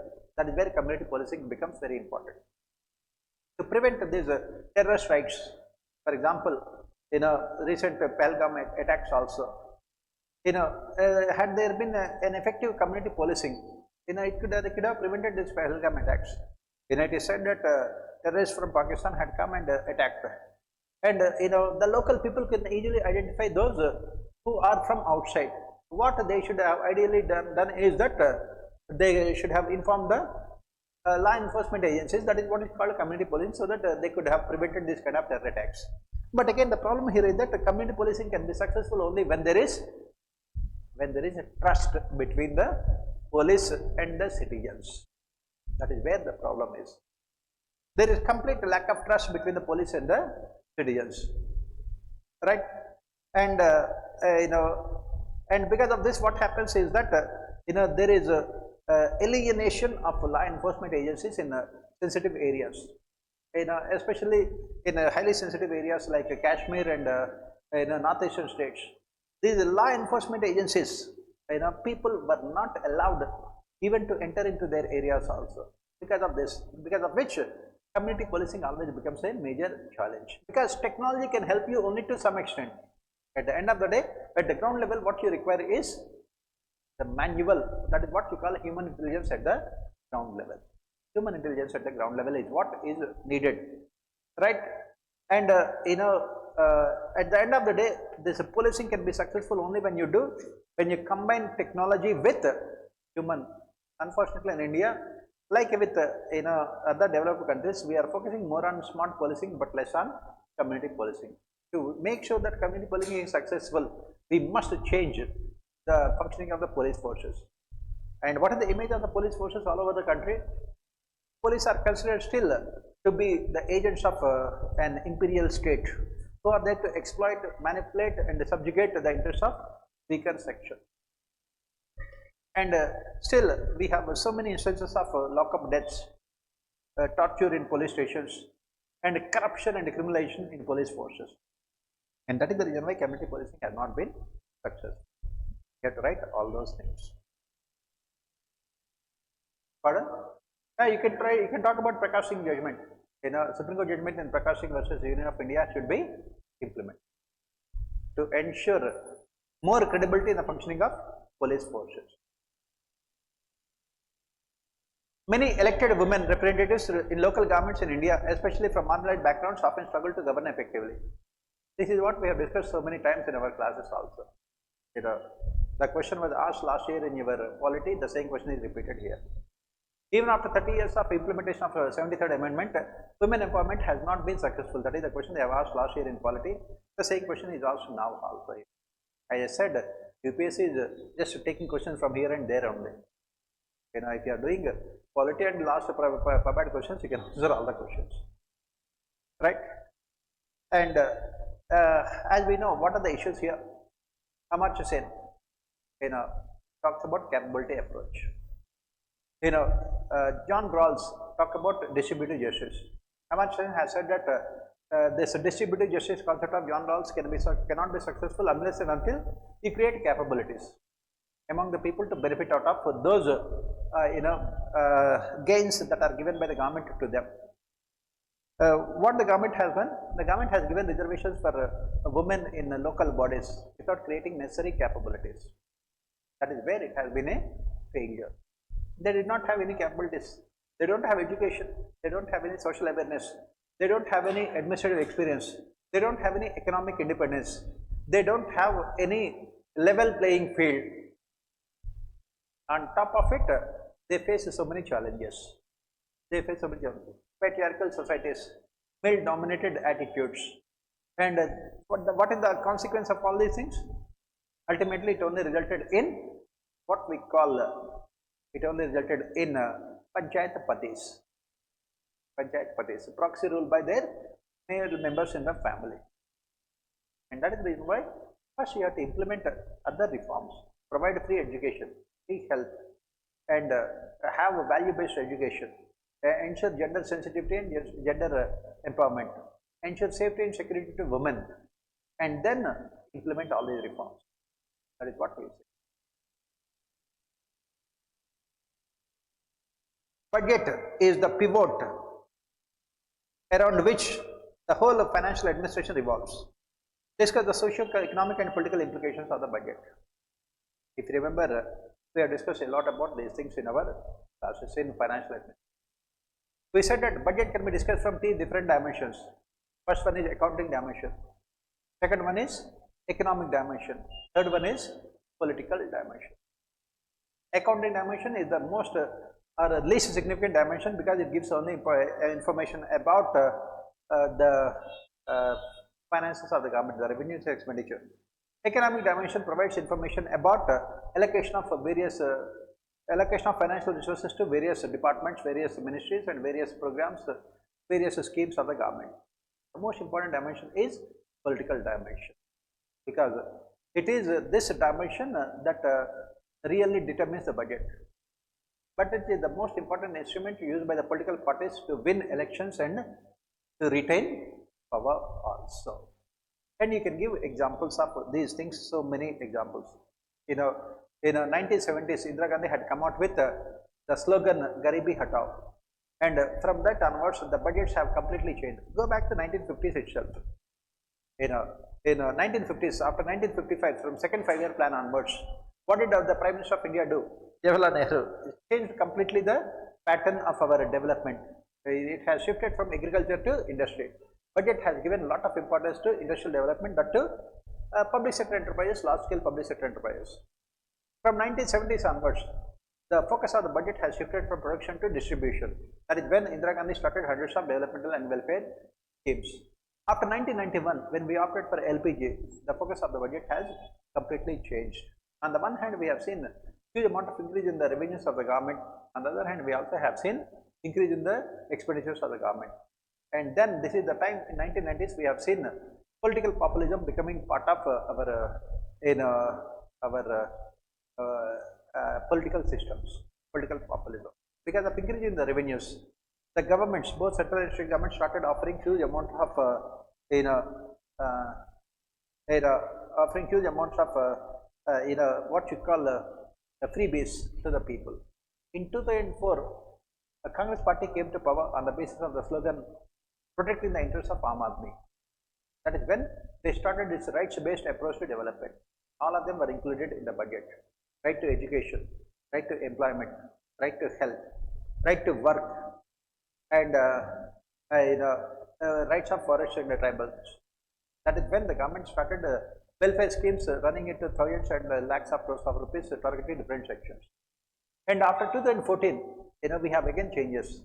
The focus is now more on DBTs, thanks to improvement in technologies after 2014. We have to talk about all of them. Give examples from 1950s to till now. How budgets have had the social, economic and political implications. Next, assess the role of the government process re-engineering in promoting good governance. And these are all very highly technical terms meaning nothing. Government process re-engineering means redesigning the functioning of the government to improve efficiency, accountability, transparency, participation, responsiveness. Right? What should be done as part of government process re-engineering? What should be done as part of government process re-engineering? Second ERC, that is what it has recommended. It has recommended the number of ministries and departments should be reduced from the present 57 to less than 27. It has suggested the hierarchies, the number of hierarchical levels should be reduced from 16 to 4. Then as part of government process re-engineering, we are talking about e-governance. We are talking about Syrian charters. We are talking about accountability mechanisms. We are talking about reforms in PDS with the e-PDS, and we are talking about e-procurement. That is what yesterday we have discussed, e-advocacy model of development. The same thing. Similarly, as part of government process re-engineering, the government is also now transferring money to the accounts of the people through DBTs to reduce corruption, to reduce a huge amount of corruption also, right? And similarly, we have made changes to our accounting processes and file maintenance processes through MIS, Management Information Systems. You have to write all of them.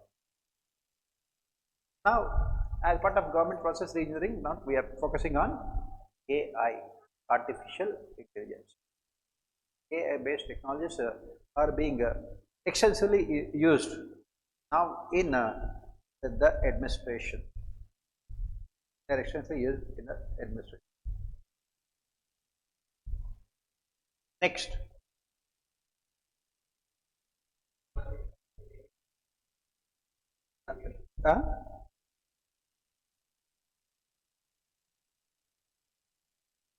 In the, come again?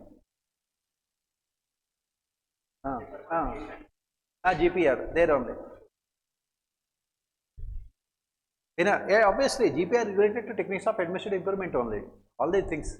At the end of the day, what is the objective of techniques of administrative improvement? To ensure good governance. That is what GPR are. Metropolitan cities are providing major portions of national wealth, but their governance is fraught with intricate institutional relationships. Explain. If you remember, this is what we have discussed in our classes also. These metropolitan cities like Delhi, Mumbai, Chennai, Bangalore, Hyderabad, they are contributing a huge amount of revenues to the government. If you look at income tax, 70% of income tax comes only from Mumbai. The GST collections maximum from Bangalore and Chennai and Hyderabad. So, in spite of that, Their administration, their governance is fraught with intricate institutional relationships. If you remember, this is what we have discussed in the class. Take the case of Delhi. Who is responsible for development of Delhi?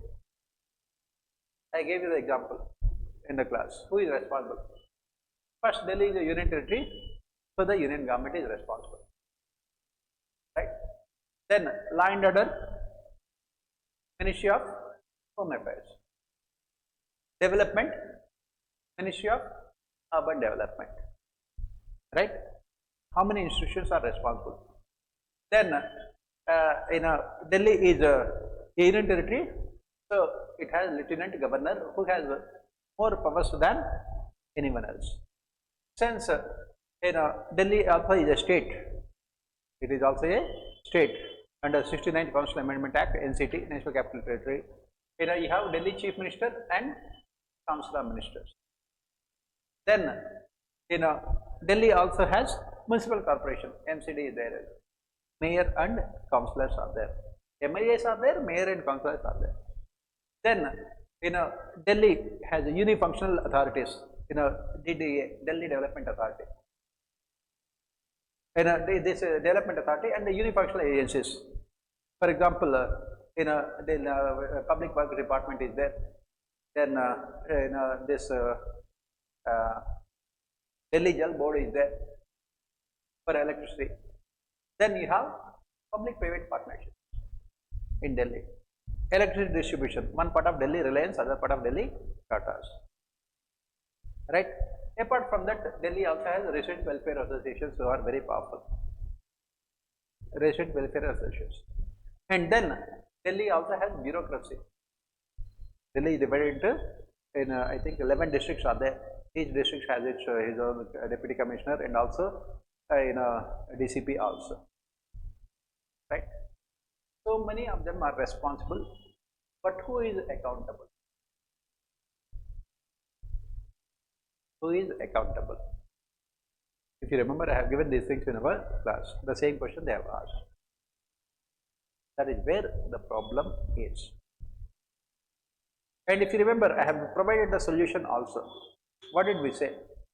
As I said, this is a typical example of a prismatic society, where a single function is performed by multiple agencies, wherein there are high levels of differentiation but very low levels of integration, which is resulting in duplication of work, which is resulting in wastage of resources, which is resulting in high levels of corruption, which is resulting in complete absence of accountability mechanism. Complete absence of accountability mechanism.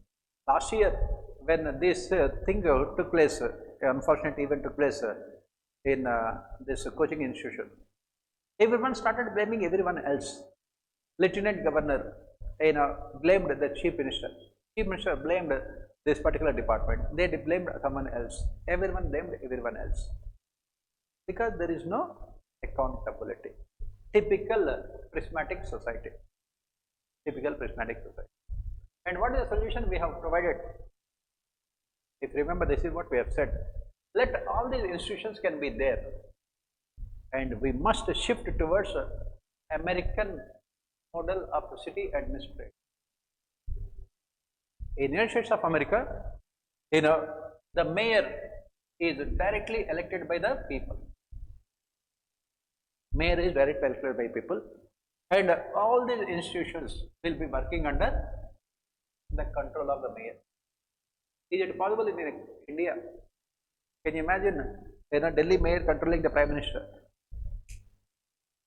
Right? The thought itself is more than sufficient for the council of ministers to commit suicide. Right? Can you imagine Mumbai mayor controlling the chief minister? Chief minister will immediately jump into Arabian Sea. That is the solution we have provided. Can you imagine Bangalore mayor working under chief minister? In the classes also I gave you the example also. I gave the example of the floods in Bangalore. The chief minister is doing all those things. Who should be looking at all those things? Mayor. Why should Chief Minister look into the floods? You are Chief Minister of the entire state. You are not the Chief Minister of Bangalore. The mayor is there for that. There is no mayor. Why? Because elections are never held. That is where the problem is. Right? Right now in Delhi we have a triple engine Sarkar, I think. Triple engine. Central government, BJP. State government, BJP. Local self government, BJP. Right? The only thing is that engine, whether it is functioning or not, we don't know. It is enough if you have only one engine, if it is functioning. Right? So this is what you have to write for this question. You can give this example in the answer also. Next, training and capacity building represent different scope and objectives. Explain the key differences. So, what is the difference between training and capacity building? What is the objective of training? As we discussed in our personal administration, training is given at different levels to different people at different periods of time. When you are entering into the organization, you are given what is called induction training. What is this induction training?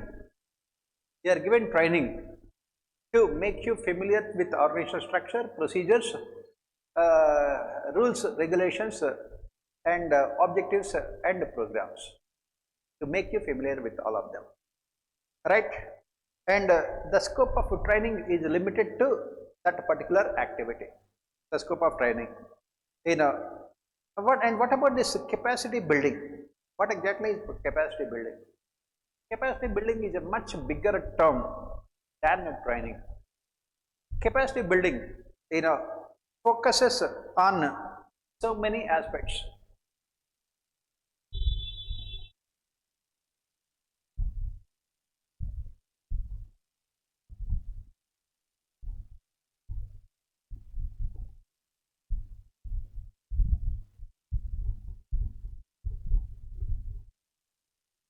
As part of capacity building, what are you looking at? First, you are looking at the capabilities of the administrators, where they are good at. You are looking at their likes and dislikes. You are looking at their strengths and weaknesses. You are looking at their strengths and weaknesses. You are looking at their skills and knowledge. You are looking at their skills and knowledge as part of capacity building. You are looking at their performance, past performance. You are looking at their past performance. Right? Why you are looking at all of them? So that you can focus on many things.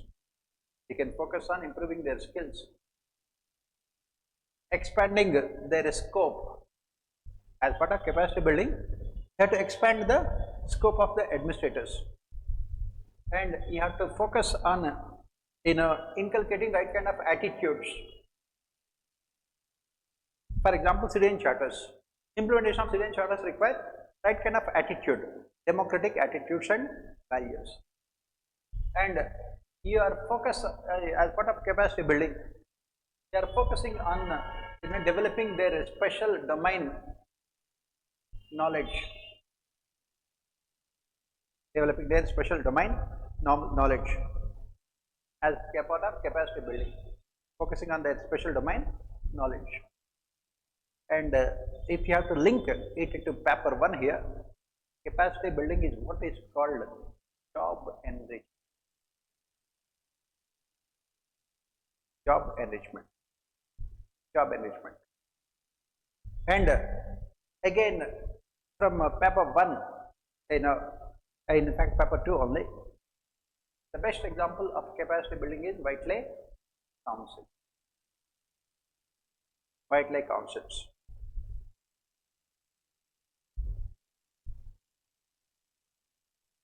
Capacity building also emphasizes on both the horizontal and vertical growth of employees. horizontal and vertical growth of employees.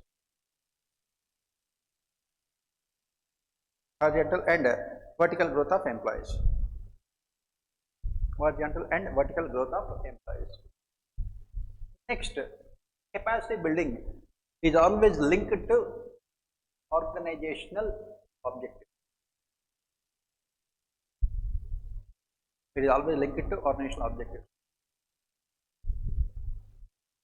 Next, capacity building integrates individual motives with organizational objectives.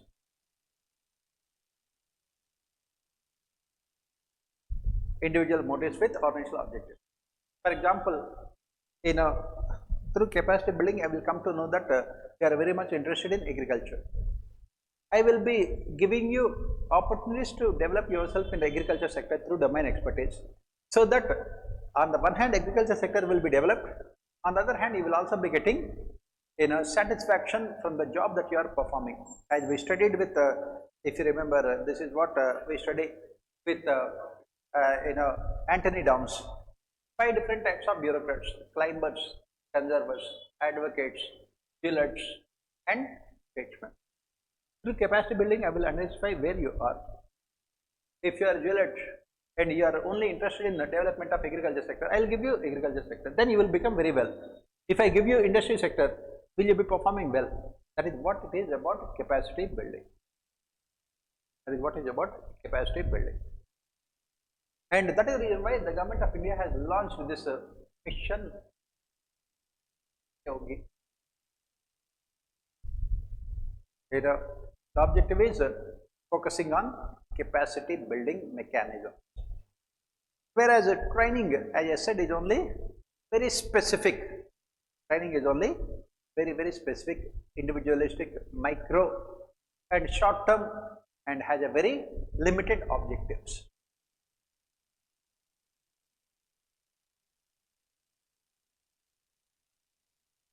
You can say training is mostly focusing on job enlargement, yes, whereas capacity building can be focusing on job enrichment.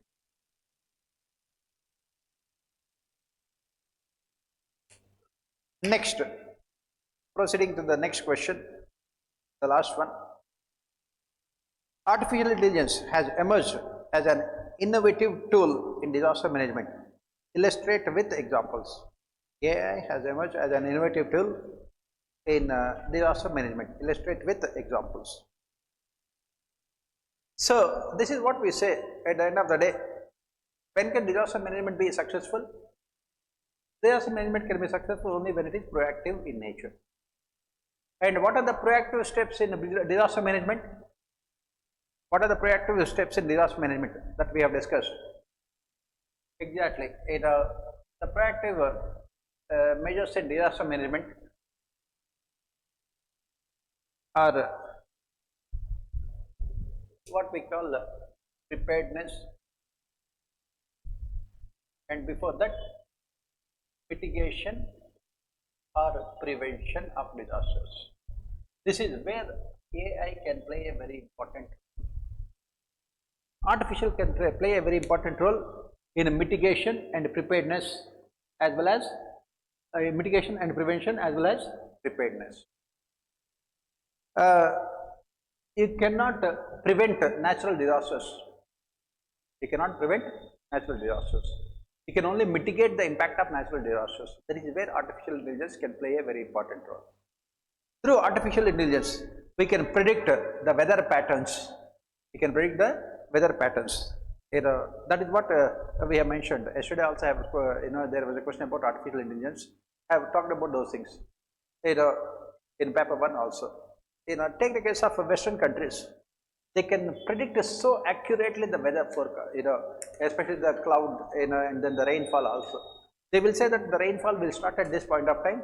It will be falling in this particular area. This is the intensity of the rainfall, and it will end at this point of time. Accurately correct. In India, weather forecasts.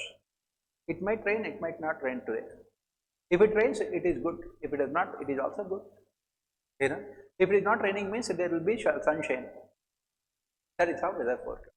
Look at right now Uttarakhand and Dehradun, yesterday had witnessed such a heavy cloud burst. Nobody predicted. That is where AI can help you very well, can be very helpful. Such huge amount of cloud burst, and in almost now you take most of the cities in South India are witnessing this kind of cloud burst. The government simply are not fully prepared because they don't have this kind of artificial intelligence to predict the flow of this change in the direction of the winds, intensity of the clouds. This is where AI can be really helpful. And AI can also helpful in predicting the flood dates or the floods also. Right now we are seen the river in Dehradun. It was overflowing because the government simply does not have the technology to predict the flow of this flood waters also, the intensity. This is where artificial intelligence can be really helpful. Similarly, artificial intelligence can also be helpful in these landslides also, especially in UP, in Uttarakhand. You have seen one full village has completely disappeared. If you had artificial intelligence, you could have predicted this landslides also. The technology has developed so much. India is so far behind the technologies, and that is the reason why we are still not being able to we are still only focusing on the other aspects of disaster management, that is reactive ones, responsiveness and recovery and rehabilitation. We are not looking at these things. Why? Because we have not focused on improving technologies. Through artificial intelligence, you can also predict the upcoming this drought and famine also conditions also. Because you can predict the movement of the clouds El Nino and La Nina, and you can predict the exact rainfall, and you can take the preventive measures. For example, farmers, you can tell the farmers that they should not be sowing the seeds because the rainfall can be at least 1 week, 10 days time. And if it is a less deficient rainfall, you have to tell the farmers that they should be going for dry crops, dry land agriculture. But again, unfortunately, I said that still, the government as well as farmers look only up to the sky to see whether it is going to rain or not. That is where the problem is, right? For example, artificial intelligence also can guide the people in terms of rescuing those who are struck in the floods, and also artificial intelligence was used in 2018 Kerala floods also. In the recent last year Kerala floods also, they have used AI to track these people who were struck in the floods also. These are all the things. But again, as I said that the chatbots also provide real-time information. AI chatbots also. You have to write about all of them, right? So as you can see here, again UPSC is making this entire question paper completely like a GS only. There is nothing like Indian administration. The questions are mostly from peripheral aspects. So if you are reading the newspapers regularly, you will answer all these questions. All the questions you can answer reading newspapers regularly, nothing else. And if you are good with your polity, economy, internal security and disaster management, you are good with your Indian administration. That is what it is. If you look at the questions on disaster management, they are asked, they normally asked in your US papers. Even cyber security and this internal security, they are mostly asking in your GS paper 3 only. So it's only about newspapers. UPSC is telling the students that read newspapers and nothing else.